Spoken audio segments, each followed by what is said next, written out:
the Oakland Athletics are an interesting franchise because they have so many different elements of a lot of the longest standing franchises that we've talked about. They've moved cities multiple times. They've won 9 different world championships. They're one of the most winning franchises. Yet they're one of the only teams we talked about recently that is under 500 winning percentage. And that's because of the hunger. Right. So the hunger, and I always think of the A's as I try to remember World Series. Like okay, so they were original American League team. Mm-hmm. They won in 1910, 1911, and 1913.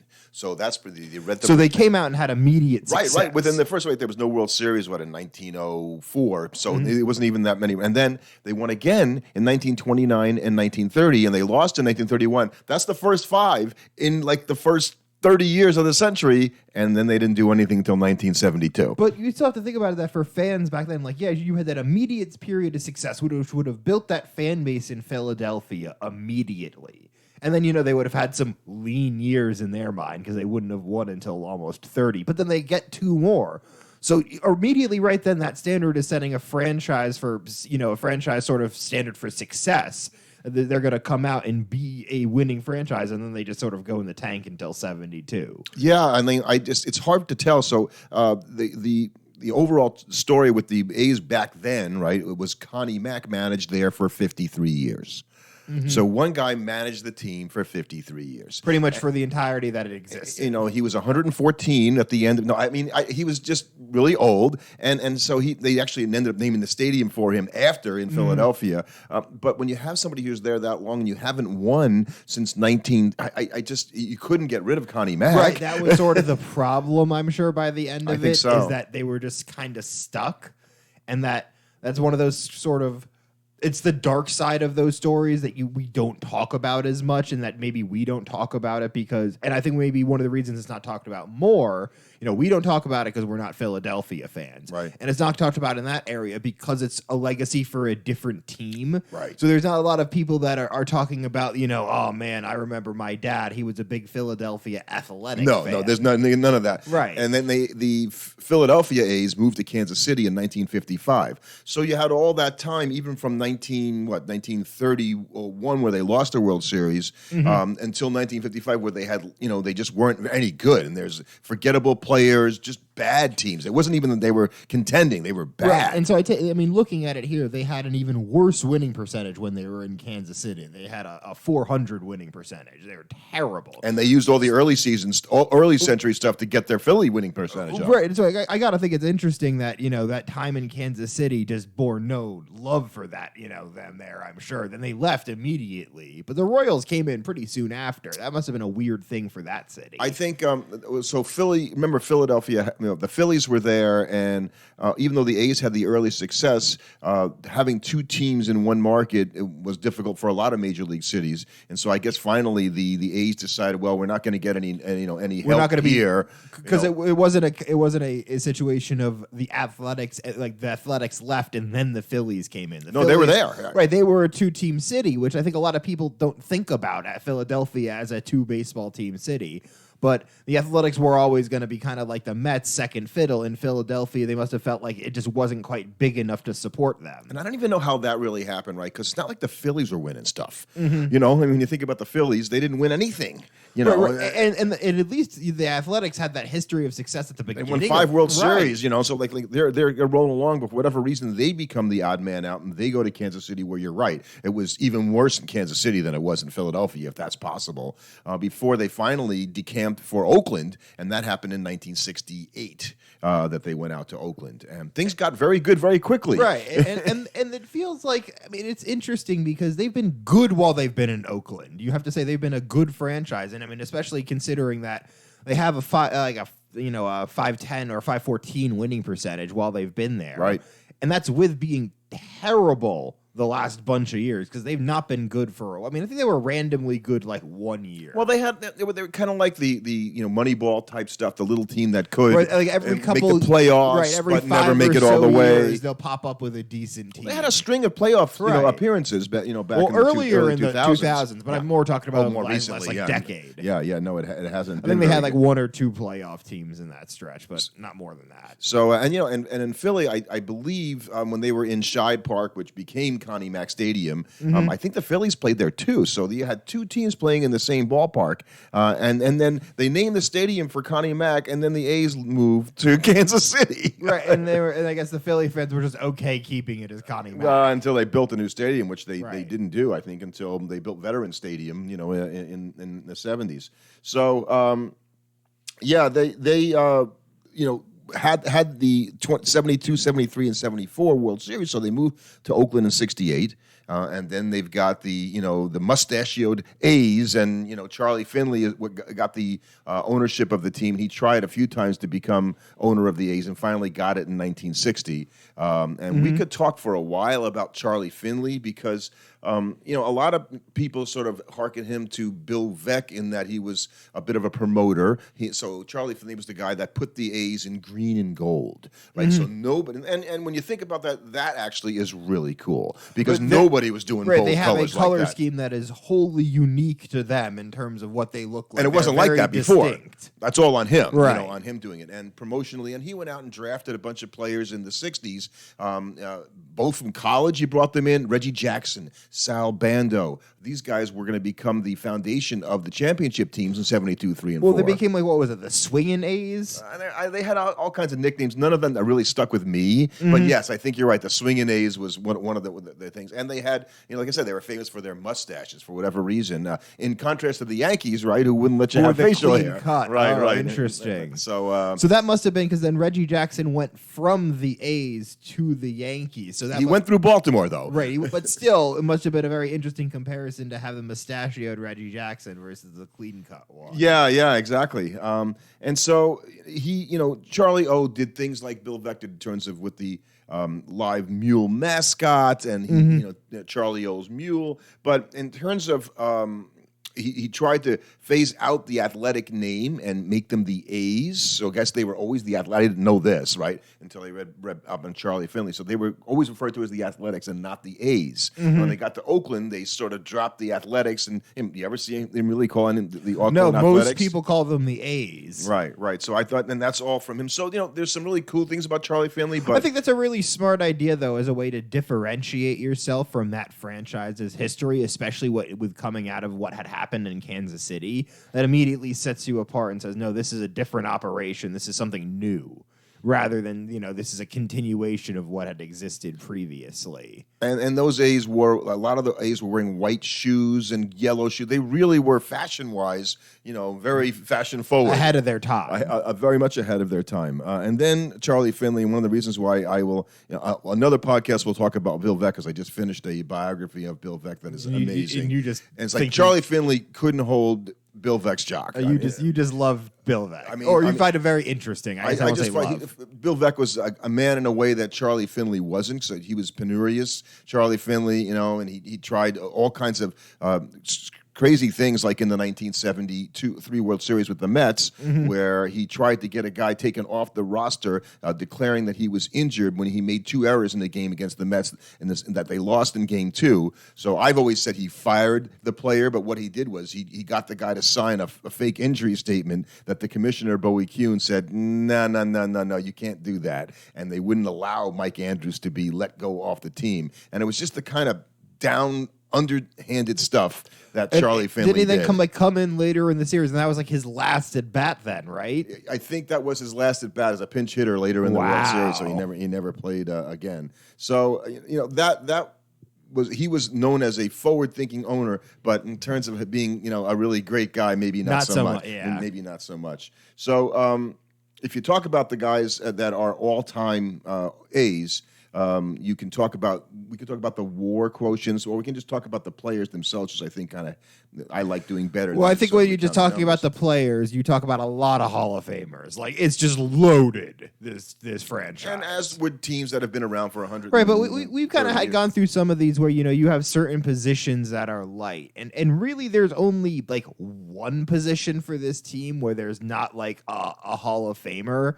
But there's just some really good guys at that position. It's just this team's overall impressive because even then, like the second and third guys, a lot of these places are still really good. I always break it down to like, when I put guys in, it's like, okay, are you a Hall of Famer, and how long did you play for the A's? Right. So those and it's gonna sometimes a guy's a Hall For of this Famer. team, it's a lot of both. Right. Sometimes you're a Hall of Famer and you play for the A's, but maybe you didn't have your best years with the A's. I don't know. This team was mostly both of those things. So pitcher wise, and when you got to go back all the way to the beginning of their success, it makes it hard for the for best people. guy, right? Eddie Plank. I mean, right. Maybe you've heard of Eddie Plank's name because he's a Hall of Fame pitcher. I mean, the only thing I know about him, I think he was on those super good World Series teams. Right, he was on those first 1910, 1911, 1913 World Series champs. So, and then he had his best year. I want to say that not in the major leagues. He went to the Federal League in 1915 and had a big year, and that was the second year of the Federal League trying to take players when they they folded. But there's still a lot of other really good starting pitchers for the Athletics, and the A's, like Lefty Grove, Hall of Famer Lefty Grove, and Hall of Famer Charles Chief Bender. Never heard of him. Never heard of Chief Bender. No. So, Chief Bender spent a good part of his career, 8 seasons with the Athletics, and he was called Chief Bender because his mother was part Chippewa Indian. When did he play? He was pitcher, and he was in the 20s. The 20s. Into the 30s. So, and he was on the same, he was on the same team with Plank. Right. We've talked. It was a 1-2 combination. My mistake. Okay, got it. So, pretty good. And then I also threw in Hall of Famer Catfish Hunter, who was one of the most maligned Hall of Famers because if you look at his career stats, they're not great. Right. Every time you look at a Catfish Hunter, goes, man, he was a really good pitcher. I'm told. I watched him play. He was a good pitcher. But when you look at the stats, going, that doesn't look exactly like a Hall of Famer stats. That's like amazing stats. But they won the World Series in 1972, 3, and 4, and this is always and he was a big pitcher on those teams. The number one pitcher on that team. Vida Blue was pretty darn good too on that team. And he was a big pitcher for them. He's not a Hall of Famer and probably shouldn't be. And other notable pitchers that you've seen pitch, Tim Hudson had 6 really good seasons, 136 ERA plus for 6 seasons. And Barry Zito was also really good. Not quite as good as Hudson, but he was still very good. Yeah, I always like looking at those like ERA plus numbers and ops plus. So if you're 136, you're 36% better than all the other pitchers that pitched in the league that year. So that really helps you understand, okay. And that's why for hops, I want to see an ops plus of 140 or better. Like, you're 40% better than everybody else. That's pretty darn good. That's kind of telling you how good you're doing. So, and I even want to mention Dave Stewart. And you didn't. That's somebody I don't know. Dave Stewart also pitched in on those good '90s teams when they went to and the '89 team that won the World Series. He was a pitcher on that team. So the Stewart, who also pitched for the Dodgers, had the stare on the mound. This guy would be on the mound and he'd be looking. He was angry. You were scared. Yeah, he was a frightening looking guy up there with the death stare. I think they called it. Dave Stewart. He's now trying to put a team together. He's got a bunch of people together to buy a team in Nashville. He wants to own a major league team. Cool. And Dave Smoke Stewart was his nickname. Was a great pitcher, and he had his best years with the A's. Just not enough to overtake those other guys who are crazy good. So catcher wise.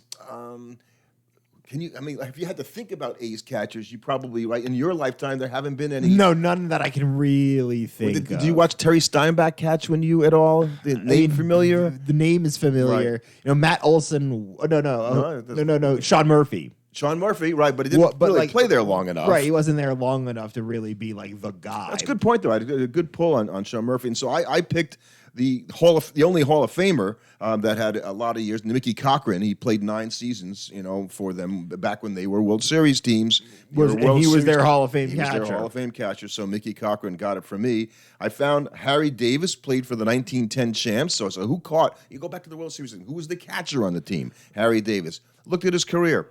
Nice career. Caught for the World Series. That's it. Yeah, right. That's it.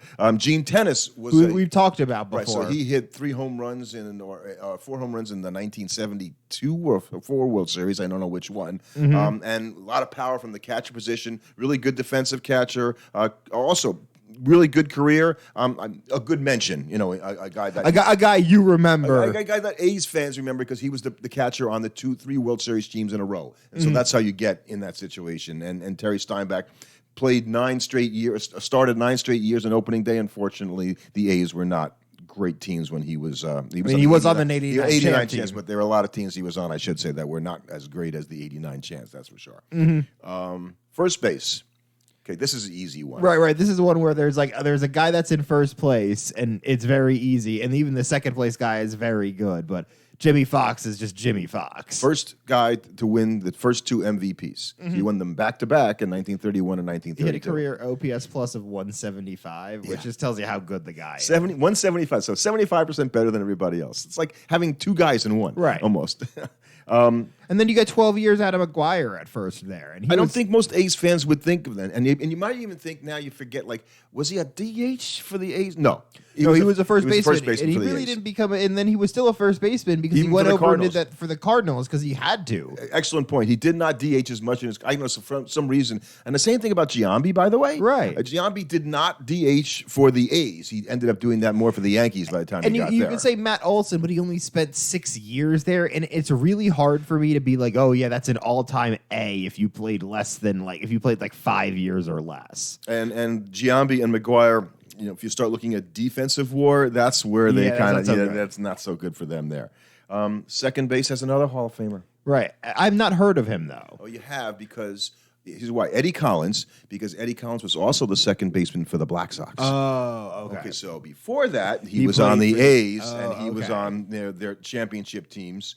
And Eddie Collins played 12 years for the White Sox. And 13 years for the And Athletics. 13 years wow. for the Athletics, yes. I was fooling around looking at guys that started a lot of years, and I saw not the New York Met guy, Danny Murphy, who played, and he played second base there and outfield for the 3 World Championships. So this was a sort of a versatile player, but because he didn't have one position, No, the 3 World Championships back in 1910. yeah, but still, you were there. You were there for those teams. If you're the guy, like the Yankees guys are beloved, Posada and Bernie Williams, for being there during their run of 5 championships. So the same thing, you win 3 championships and you're there for all of them. I think that really means something.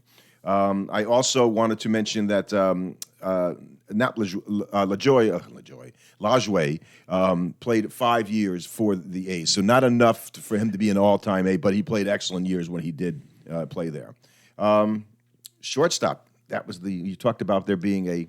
Well, this is sort of the position where you don't have the slam dunk Hall of Famer. There just isn't somebody here that is one. There's not even a slam. There's no Hall of Famer. No. There's no Hall of. That's what I meant. There's nobody that's a Hall of Famer. I mean, you've got Bert Campaneris, who you've talked about as maybe being a Hall of Famer, but he even kind of comes in as a soft maybe compared to some of the other guys we've discussed. He owns a lot of the team records, or several team records, I should say. Right, but being king of a very small mountain isn't very impressive. I found a guy, Jack Barry, who played shortstop for this 1910, 1911, 1913 champs. Okay, so you're the shortstop on the World Series winning team.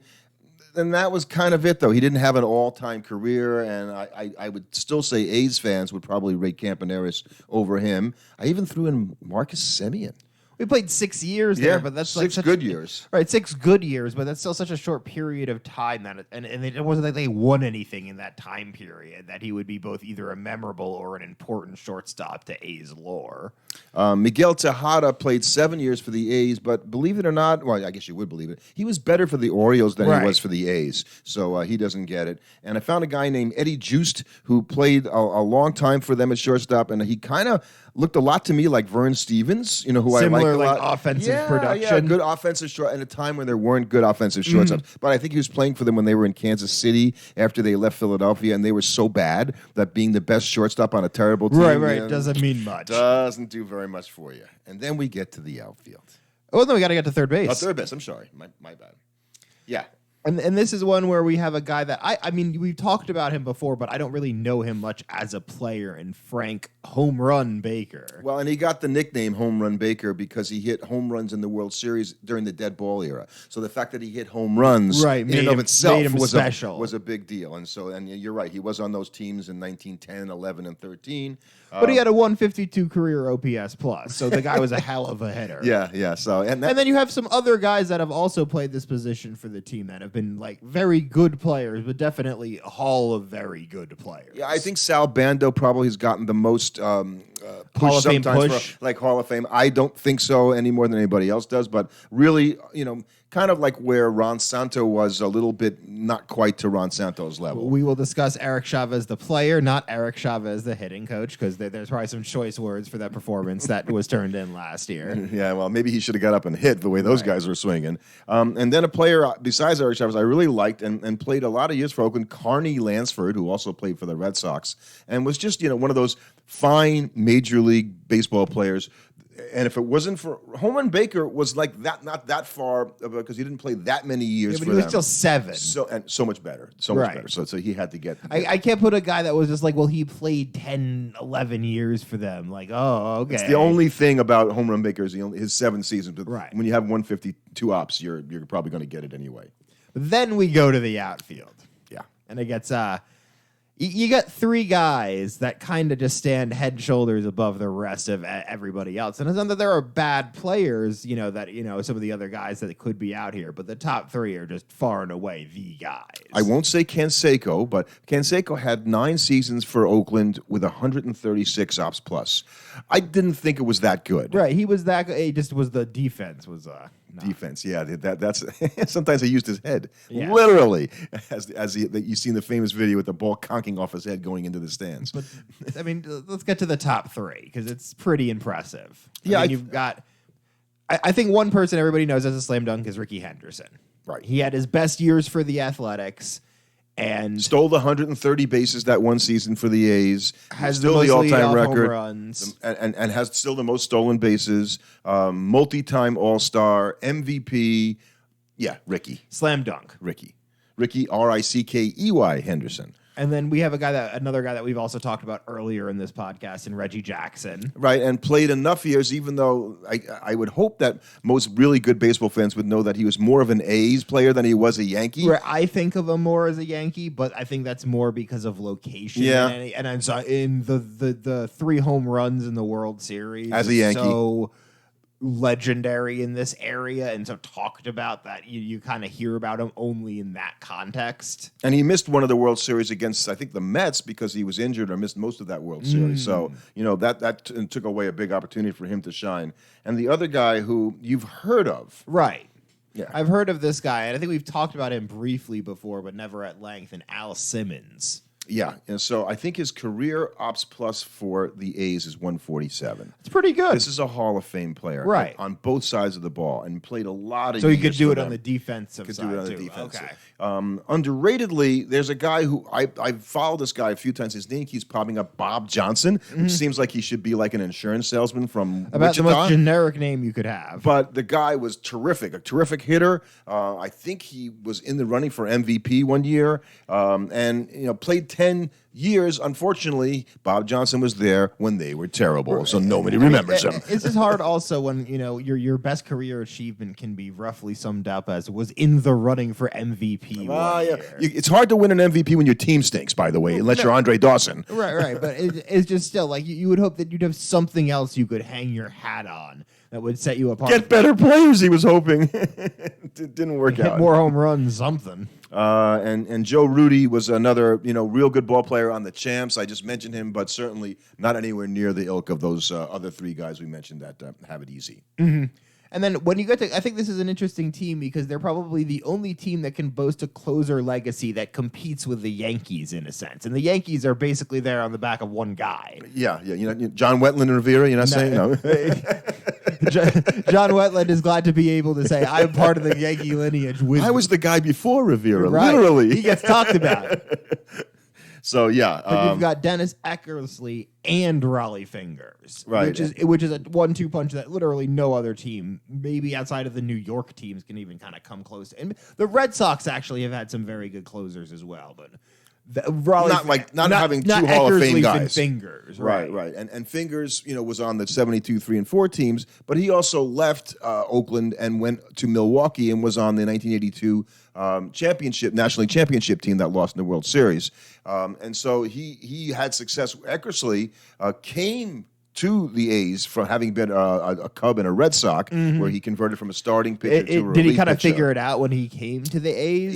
He was a starter. I mean, I think he's got one of the most remarkable records because I think he's got 200 wins and 300 and plus saves. I'm one of the only guys that do that. I think Smoltz is the other guy. And when he got to Oakland, he just became that was really the first usage of the guy who only pitched one inning. But it was just that dominant. Yeah. Until that one at bat against Kirk Gibson, where his dominance was sort of shaken, erased in that situation. He had been there a long time, but yeah, Eck and Raleigh fingers. I found another guy, Billy Taylor, who saved 100 games in the '90s. Did you ever hear of Billy Taylor? No, maybe. I mean, I'm sure I did. I watched Sports Center, so I'm sure I did. Billy Taylor. It's like it sounds like another one of those generic names, so you don't really know. I watched Sports Center. I'm sure I heard the guy's name, but I don't remember him. Right. And besides Connie Mack. Right, exactly. It kind of stinks because it's like you've got a Hall of Fame manager in Tony La Russa who managed a bunch of really good years for the Athletics. And you had Bob Melvin, who also managed a bunch of really good years for the Athletics. But Connie Mack exists, and for as long as he does, there will never be a better A's manager other than Connie Mack. Like, I managed him for 50 years. 50 years. 50. Literally nobody. There's no other manager. They liked him so much they named the stadium after him. Right. just think about having the same manager for 50 years. Yeah, and yeah. Could you imagine Yankee fans complaining about Boone for 50 years? I don't think that would happen. That would be like a piece of performance art. So, the other guys, manager-wise. Mm-hmm. But we talked about La Russa and Bob Melvin. Right. So, and again, right today they've got Mark Kotze there, who's trying to manage this franchise. And how can you do a good job in a situation like this? But everybody's giving him credit for doing a good job because it's amazing that he even want that job or take that job. It's tough to talk about the current A's franchise just given their status. It's like it almost feels weird to discuss them as a major league franchise given what they're doing and what we're expecting to see from them on the field this year. So it's kind of nice to be able to do this deep dive about them because we got to talk about them in at least a slightly more enjoyable light. Yeah, and I think we mentioned in a prior podcast that when they moved to Vegas, and that's not even to me 100% assured. I mean, it kind of has to be. There's not a way to back out. They don't have a stadium to play in right now, so they're going to be nomadic for the next few years, and they might play some games in Sacramento, and they might play some games in Vegas at the AAA stadium. Oh man, those are going to be very play some games in Oakland at the Coliseum. Sparsely attended games, I think. And what they probably won't have a lot of are no hitters, but they have 13 in their history or fans. And Chief Bender is one of those guys. Catfish Hunter has a no-hitter. Vita Blue has 2 or 1 was a combined no-hitter. Right, combined no-hitters, you can't really give one guy credit for it. Add that to his overall count. I thought Dallas Braden had 2, but I guess he only had that one perfect game. Had that one perfect game. Sean Manaea, new Met pitcher. Really? He had one. A no-hitter for Oakland. I think that was 13 no-hitters in their history. I guess a little much maybe it's in the middle of where things are like some teams going to have 18. How many no-hitters you have, I feel like, is sort of it says nothing about your franchise other than an interesting footnote.